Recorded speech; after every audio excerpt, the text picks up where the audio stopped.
Dear friends, welcome to the latest episode of the True Waters podcast. My name is Nga. I grew up in northern Vietnam and have been living elsewhere since I was 23. This series is a way for me to journal the humble insights I've gathered along the way. These insights are personal to my being, and I hope they might find some meaning in your life as well. May I be happy. May I be free from pain and suffering. May I live in peace and well-being. And may I be free. May you be happy. May you be free from pain and suffering. May you live in peace and well-being. And may you be free.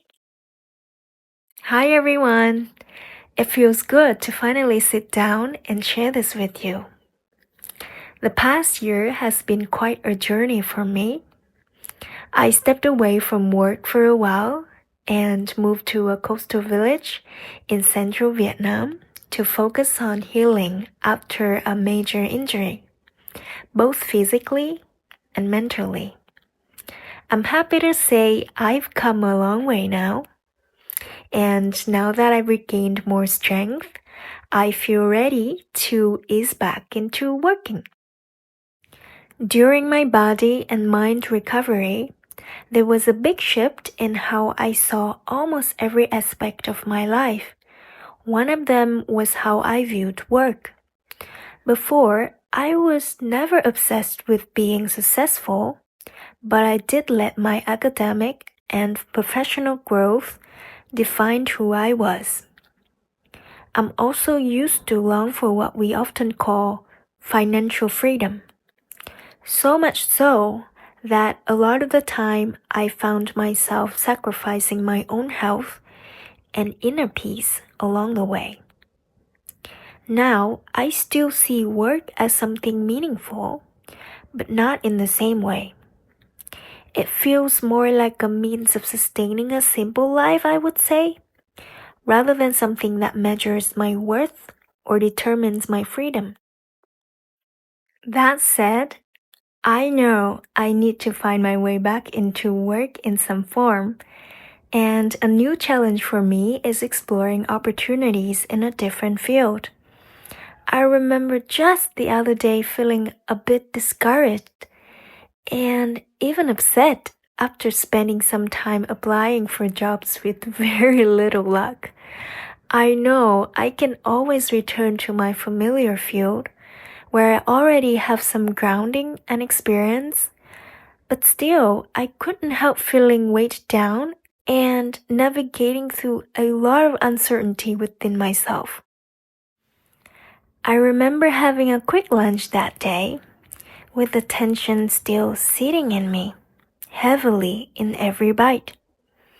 At one point, I gazed out at the pergola in my front yard, and a bird caught my attention. She was gently hopping from beam to beam, chirping, apparently foraging for her lunch too. And as I watched her, I found myself thinking, how wonderful it must be to rejoice in such a simple food discovery, to be able to accept and enjoy whatever food you may or may not find. At least to my eyes, she doesn't seem to complain or grow upset when she fails to find exactly what she might be looking for. On days when she finds plenty, she might enjoy it fully. On days when there is very little, she might still be content. If she comes across caterpillars, she might enjoy caterpillars. If all she finds are tiny aphids, that might be enough for her as well. A lot of the time, I find myself overly concerned about what I have or might have in the future.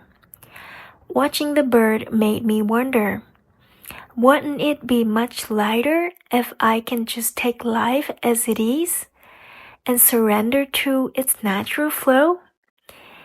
If today I have a full meal, I would appreciate it.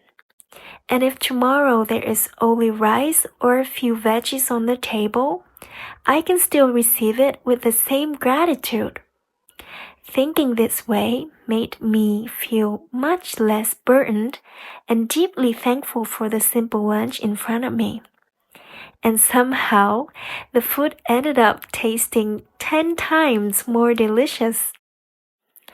And that reflection stayed with me. Even as I begin to see work more as a way to sustain a simple life, I realize I don't have to cling on to the certainty of an ideal one. Instead, I can learn to embrace opportunities as they present themselves, and even if they don't, trust that life is providing me just what I need for the season.